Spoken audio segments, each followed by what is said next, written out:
Welcome to Stardust Stereo. I'm Parker McPhinney. I'm your host. Today is the 8th of February, year 2026. Today I'm going to discuss Mercury's entrance into Pisces. This happened on the 6th of February. Mercury in Pisces is full of promise, but also has a cautionary tale of not being delusional or deceitful to yourself or others. Mercury in Pisces is like how you process a whole ocean of thoughts. Because Mercury deals with the thinking mind, and the Piscean energy is a water sign and is vast and doesn't always have boundaries that are healthy. So therefore, during this period of Mercury in Pisces, you have to rein in that uncontrollable mind that sometimes can just go way out there with delusions, fearful thoughts of what if. And then there's the flip side, and that's the side we want to focus on, the side that allows you to zoom in on your dreams and through the power of suggestion to yourself, help co-create them with divine. Now, Mercury will be in the sign Pisces from the 6th until April 15th. And that's rather long. Its traveling through a zodiac placement is usually much quicker. However, the word retrograde comes up to be introduced because we are about to go into a retrograde period, and this will happen while Mercury's in Pisces. That's why it stays in this particular sign, the last sign of the zodiac, for a much longer period than normal. You have to think, no, you don't have to, but I would suggest that you train the mind to think with compassion. So Mercury will turn retrograde on February 25th at 10:48 Pacific Standard Time, which is the 26th at 1:48 Eastern Standard Time. And it will go direct on the spring equinox. What a great gift. Mercury's going direct on the spring equinox. And it will do so at 8 degrees Pisces. But it does not leave the sign of Pisces until April 15th. So all you need to know is to mark in red on your calendar the period between February 25th and the spring equinox is the redo period. Rewrite, redo, reevaluate, recalculate, reunite. And I mention reunite because on February 28th, there is a lovely conjunction holding hands of Mercury, which is retrograde, will be retrograde at that time, with Venus. And that happens at 22 degrees Pisces. So if you have any planets in your chart at 22 degrees Pisces, or Virgo, or Gemini, or Sagittarius, that reuniting with a loved one is possible. And that's a happy thing. So we're glad that Mercury is turning retrograde because it's going to reunite you with either a person or a path, or you might find something that you had lost. or it can also reintroduce to you a new love. You might run into somebody that you haven't seen in a while, and something might get started up. How exciting. So the thing that you want to keep in the forefront is training your mind to not go to the negative or darker stories of what if, because the monkey mind always does this, and reinforce the positive of what you would like to happen, what you would, in your best worlds of the different compartments of your life, imagine a great thing manifesting, a dream job, living in a dream neighborhood, living in a space inside of yourself that is full of peace. Whatever your internal wishes are. This is also a great period to write poems, because Pisces is ruled by the modern ruler Neptune. Every zodiac placement has a ruler.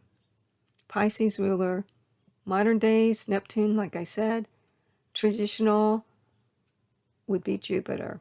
Before they had discovered Neptune, they gave Jupiter rulership over Pisces. Currently, Neptune has just re-entered Aries, where it was last year for a very short period of time. But now it's going to be in Neptune until 38, I believe it is. I've got to check my ephemeris on that one. Hold on.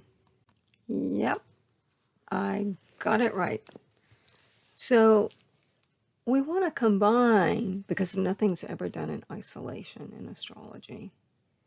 We want to combine the fact of Mercury traveling through Pisces and its ruling planet, Neptune, in Aries. And we want to combine those two energies, and they combined help you to regulate and encourage the thinking mind to go down a particular path. That path would be acknowledging your intuition, your gut instincts, and using that information in new ways.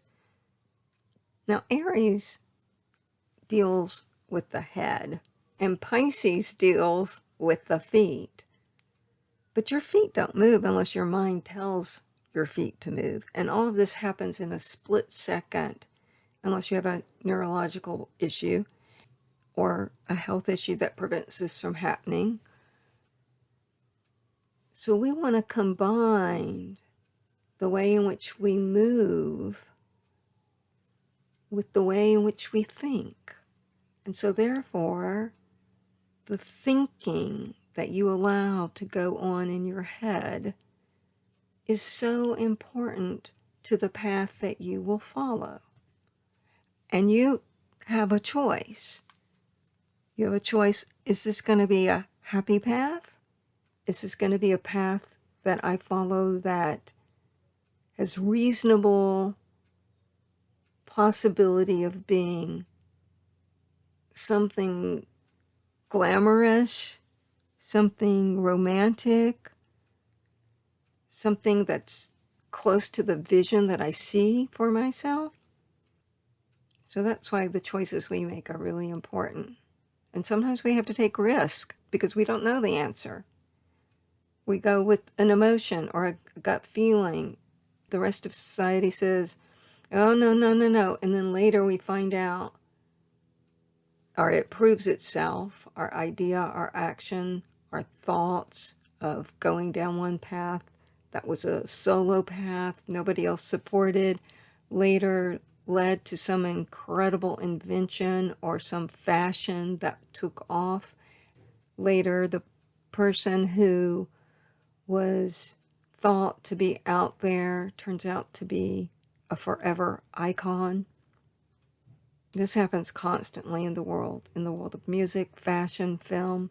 And those are the worlds that Pisces has domination over. It has rulership over glamour and all forms of creativity, writing, yoga, the retreat, where we go to heal, where we go to allow our mind to rest when it's been overburdened by a world that has become so harsh and mean and cruel, very cruel, the stories I read out there. So we need more than ever this positive energy of Pisces traveling through the trickster sign, trickster as in fun, trickster as in let's play a game. And as I'm thinking of the games, Mercury in the sign of Pisces for some reason reminds me of the game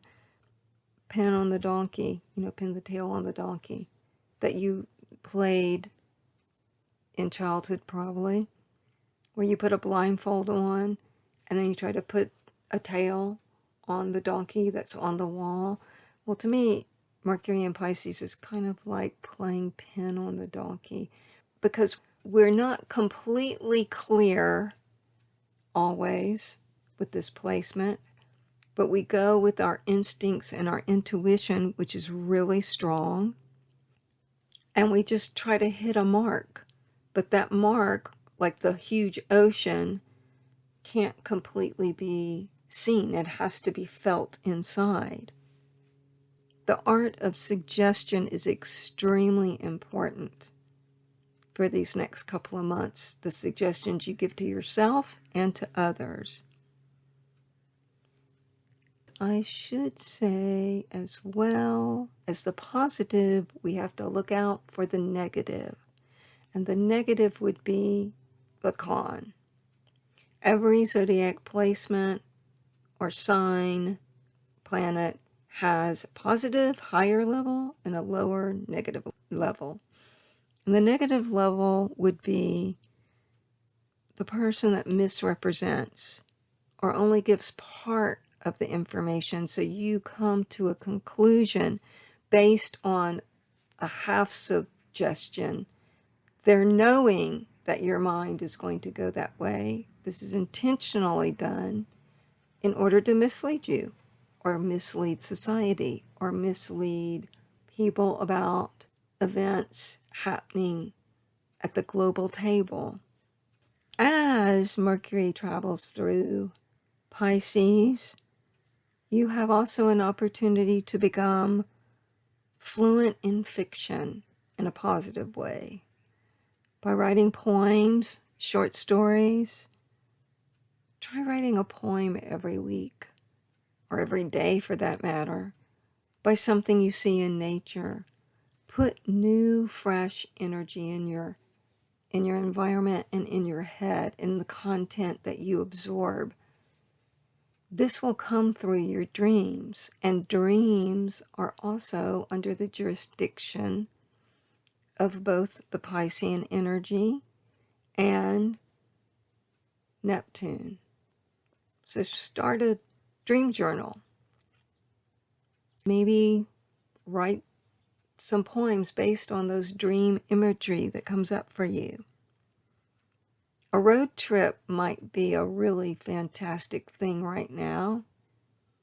However, you have to be super cautious about getting maps that are outdated or misinformation. I hate using that word misinformation because it's so been politicalized. And then later we find out what was tagged as misinformation was actually the real information. So are we going to repeat previous delusional fantasies, such as war will bring peace, or karma won't find me. Good or bad karma. Karma is just action. In a good way, good karma can come back to you. But if you think, oh, no, it's not going to happen, that is a negative mindset, not believing that good things can come to you. Of course, we don't do things to have good things come to us. We do good deeds just because it's good to do good things. And good is a relative word. However, we know feeding the poor is a good thing to do. We know not dropping bombs on other humans is a good thing to do. We also know telling the truth is an excellent choice in life. So you could take a road trip for the sheer joy of it. You could do little short road trips around neighborhoods that you might want to live in, or neighborhoods that you just like looking at the houses. You know, when I was a little girl, we used to drive around the neighborhoods that had a lot of lights on display. And I remember this was of course at Christmas time, I remember just being thrilled beyond belief to see the designs and the creativity and the light. While Mercury is in Pisces, you can also search for light that is within, that never leaves, but you have to tune into it in order to realize that it is always sunshine inside. Even if you're not feeling that sunshine moment and you happen to be in the Northeast right now and you're freezing, Parker, you're crazy. There's no sunshine, just snow and ice. I'm talking about a metaphoric sunshine that's in you that cannot be taken away, that's always there. Some people really do achieve this. I'm not saying I do, but I did listen to one of the monks that had been walking with the monks that are walking to Washington, D.C., that will meet their destination this week. They have been walking from Texas to Washington in all that weather. And one of the monks had been, unfortunately, injured. A car ran into him and he lost his leg. His attitude was just amazing to me. They train their entire lives and take oaths of commitment to their course of enlightenment and of finding and giving peace. And you cannot give what you do not have. You cannot contribute to peace if you are not peaceful inside. So the Mercury in Pisces can help you to go within and discover what brings you joy and peace. And then you're giving a contribution to the world, because as long as you go about with this peace, you will have in your existence, in your walking being, that vibration, and people will feel it. While Mercury travels through the Piscean energy, which is mutable energy, its icon are the two fishes swimming in opposite directions. It's important that if you sign contracts, you really read the clauses. When Mercury's in Pisces, there is this sort of fog that can come. And sometimes we want that fog. Sometimes that fog is needed for some just relief. But there's other times when the fog is not good. And there's a third element of fog where we just don't know what to do, where to go, how to be. And that's when you just sit. You don't move. You observe. You observe nature. You go on walks. You listen to your higher self. And then at one point, answers will come. and you will know the right path, answer, or destination to take. We're all learning here on Earth. And when you find ways that help release the stress, the healthy ways, not the mind-altering substances that deplete your body's energy. I'm talking healthy ways. And I have to mention, Mercury in Pisces can make the desire for the escape of the harshness of the world so strong that one takes paths of mind-altering substances, and I would not suggest that as a solution. I would suggest yoga and stretching and films and romance novels, long conversations with people that you trust.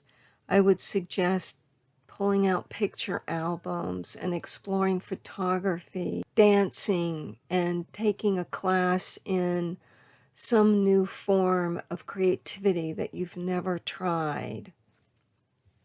Attempt to discover new ways to heal your head, and let those thoughts that travel through be blissful, peaceful, and whispering with beautiful colors and pink clouds. I'm Parker McPhinney. This is Stardust Stereo. I'd like to thank you for listening. I'd like to thank my patrons. You know who you are. And if you'd like to become a patron, you can do so at patreon.com/ParkerMcP. There's many different levels. And if you become a patron, you'll also get the written work that I do for my patrons and only my patrons.